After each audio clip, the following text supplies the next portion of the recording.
প্রচণ্ড বৃষ্টিতেও আমি একটি কাজের জন্য বেরিয়ে গিয়েছিলাম, কারণ অনেক দিন ধরেই করব ভাবছিলাম, তো করা আর হয়ে উঠছিল না।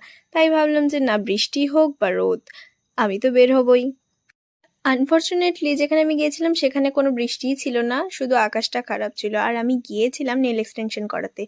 ওখানে গিয়েই আমার বান্ধবী আমাকে আগেই কোকা-কোলা দিয়ে দিল, কারণ সে জানে আমার খুবই পছন্দের একটা জিনিস।